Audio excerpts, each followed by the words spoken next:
Welcome to Rauta, and welcome to Underground Trio episode 77. I'm Jerry, and once again this time we go through three different releases from the Metal Underground in an order, I would say, worst to best according to my own opinion. Feel free to disagree, as always the case.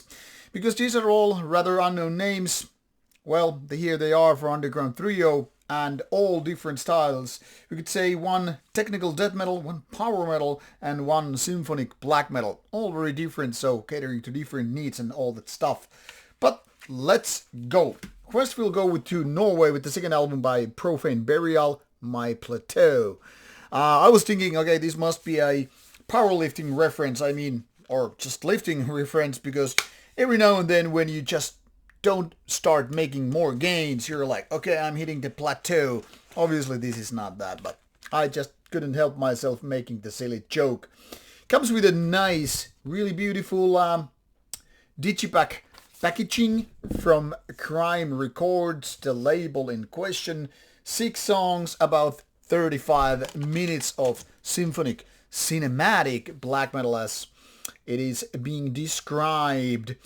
Don't know what the plateau really means when we're having a bunch of columns here and you're referring to this gargoyle with the rather AI kind of a cover.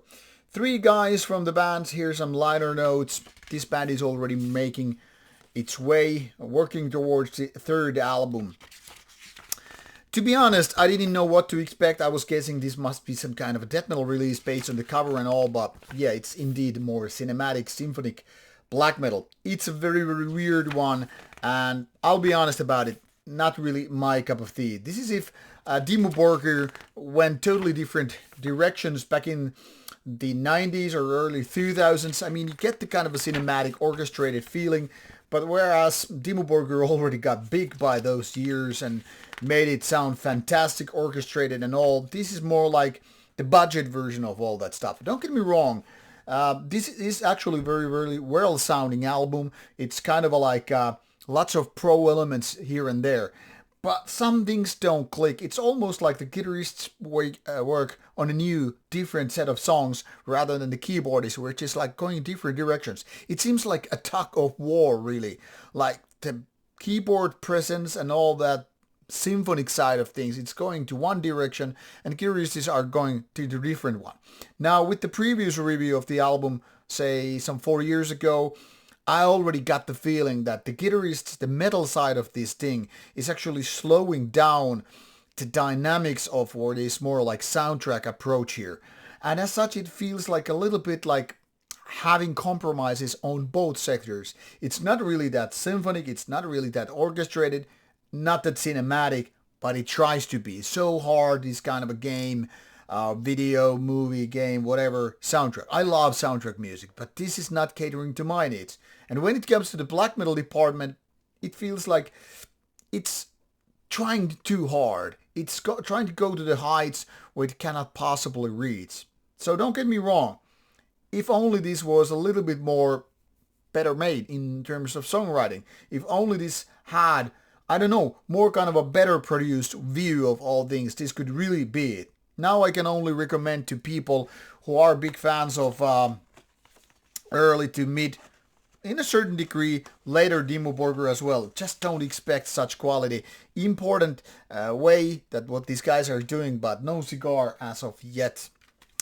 Then we head to Finland with metal de facto with Land of the Rising Sun Part 1 with a samurai on the cover.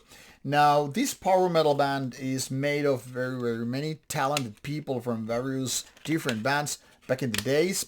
And the previous album was more like focusing on ancient Rome and its, emperors and the like. Now they are heading to the Land of the Rising Sun with samurais and, well, everything related to Japanese, at least in terms of movies, manga, anime, what have you.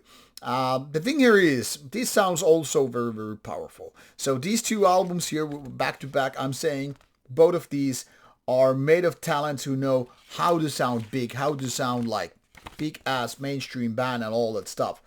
But they both lack certain songwriting parts. In design, I guess I was trying to say here. More like trying to figure it out like this.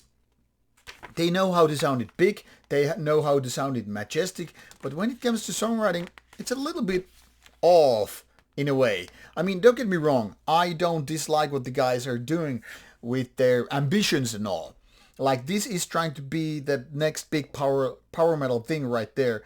And like, they have a good vocalist. It's different than the first one, but nonetheless. So there's a good heavy metal vocalist person. You might even say epic doom in a way. This is reminding me of bands like Sorcerer and the like.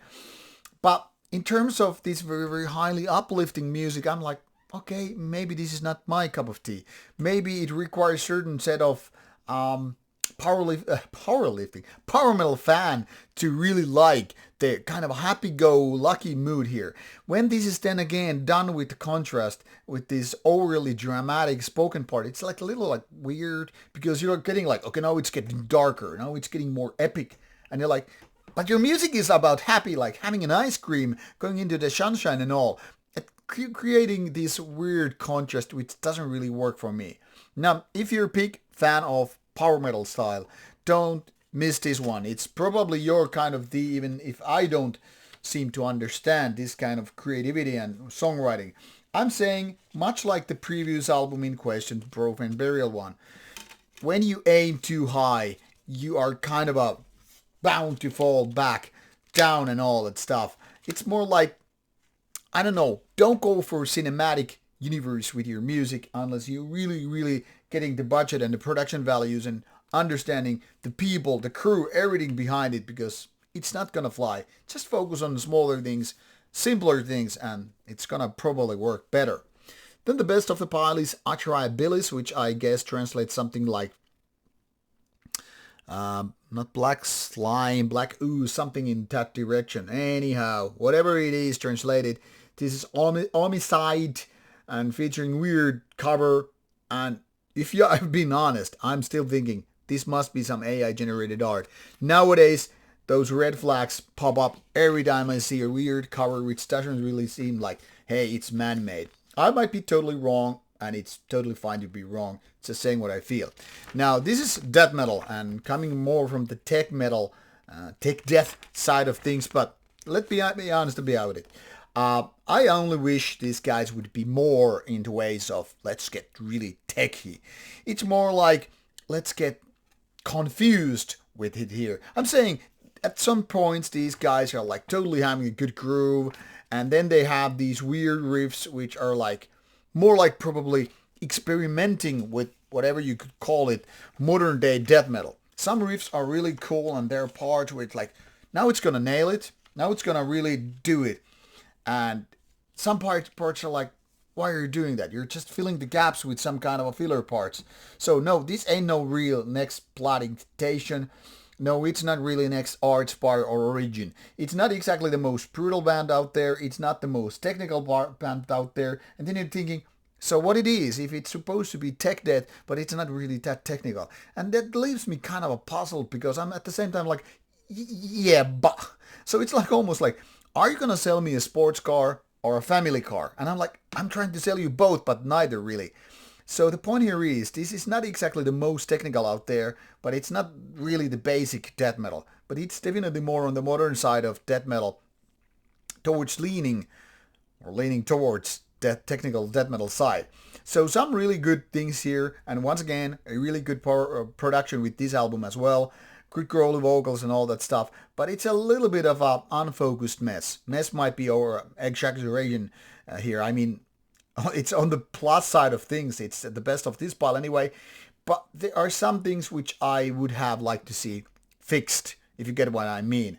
Like, there are just some riffs which don't really make that much of a sense. I mean, they lack in groove, they lack in flow, and they're not really brutal, nor technical. So what they are supposed to be?